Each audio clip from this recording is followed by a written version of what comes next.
Hello everyone, welcome to my Kashmir series blog. আজকে ছিল আমাদের শ্রীনগর সাইটসিং আর আজকে হচ্ছে আমাদের কাশ্মীরের প্রথম দিন। শ্রীনগরে ঢুকেই দেখতে পারলে ডাল লেকের ভিউ। ডাল লেকের সাইডে আমরা রেস্টুরেন্টে ব্রেকফাস্ট করে নিয়েছি। কাশ্মীর ট্যুর আমরা শুরু করলাম শঙ্করাচার্য মন্দির দর্শন করে। এটা হচ্ছে অনেক পুরনো শিব মন্দির আর অনেক উঁচুতে ছিল। ড্রাইভার আমাদেরকে ছেড়ে দেওয়ার পর অনেকটা উঁচু সিঁড়ি দিয়ে আমাদের মন্দিরে উঠতে হয়েছে। আর এটা ছিল মন্দিরের উপর থেকে ডাল লেকের ভিউ। তবে মন্দিরের ভেতরে ঢুকে গিয়েছিলাম, তার ভেতরেও আমাদের অনেকটা উপরে উঠতে হয়েছিল সিঁড়ি দিয়ে। মন্দিরটা পুরোটা পাথরের, অনেকটা ঠান্ডা ছিল, কিন্তু সিঁড়ি দিয়ে উঠতে উঠতে আমাদের গরম লেগে গিয়েছিল। এটা ছিল ডাল লেক। উপর থেকে এখানে শিকারা শ্রীনগর সিটি দেখা যাচ্ছে। আমাদের যে ড্রাইভার এখানে নিয়ে এসেছিল সে বলেছিল যেসব হিন্দু এখানে আসে তাদের শ্রীনগর ট্যুরে প্রথমে তারা মন্দিরেই দর্শন করাতে নিয়ে যায়। ওখান থেকে আমরা চলে গিয়েছিলাম এটা পরিমহল। এটা একটা ফোর্টের মতো। আগেকার দিনে ব্রিটিশ আমল এখানে কোনো রাজা হয়তো থাকতো, আমার ঠিক জানা নেই।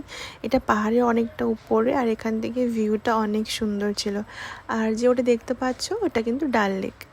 তারপরে আমরা ওখান থেকে বেরিয়ে সোজা চলে গিয়েছিলাম টিউলিপ গার্ডেন। এটা হচ্ছে এশিয়ার সেকেন্ড লার্জেস্ট টিউলিপ গার্ডেন। প্রথমটা হচ্ছে নেদারল্যান্ড আর সেকেন্ড হচ্ছে ইন্ডিয়ার কাশ্মীর। এইটা ম্যাক্সিমাম 1 থেকে 1.5 মাসের মতো থাকে। মিড মার্চ থেকে মিড এপ্রিল পর্যন্ত এই টিউলিপ গার্ডেন খোলা থাকে। আর সেই টিউলিপ সিজনে এখানে প্রচুর টুরিস্ট আসে কাশ্মীরে। তারপর সেই কালারফুল টিউলিপদের মাঝখানে কিছুটা সময় কাটিয়ে আমাদের খিদে পেয়ে গিয়েছিল, তো আমরা চলে গিয়েছিলাম লাঞ্চ করতে টিউলিপ গার্ডেনের পাশে একটা রেস্টুরেন্টে। ওখান থেকে লাঞ্চ করার পর আমরা সোজা চলে এসেছিলাম ডাল লেকে শিকারা রাইড করতে। এটাই ছিল আমাদের লাস্ট অ্যাক্টিভিটি শ্রীনগরে। আরও অনেক কিছু দেখার ছিল, অনেক কিছু গার্ডেন ছিল, বাট আমরা গার্ডেনগুলোকে আমরা স্কিপ করেছি, কারণ কি উইন্টার জাস্ট শেষ হচ্ছে, তো এখানে সব কিছুই ড্রাই। 1-1.5 মাস পরে আসলে হয়তো গ্রিনারি পাওয়া যেত। আর আজকের নাইট স্টে ছিল আমাদের হাউস বোটে ডাল লেকের উপরে। এখানে উডেন হাউস বোট, জলের উপরে হাউস বোটে থাকার একটা অন্যরকমই এক্সপিরিয়েন্স। দেখো রাতের এই ভিউটা কত সুন্দর লাগছে আর একদম নিস্তব্ধ।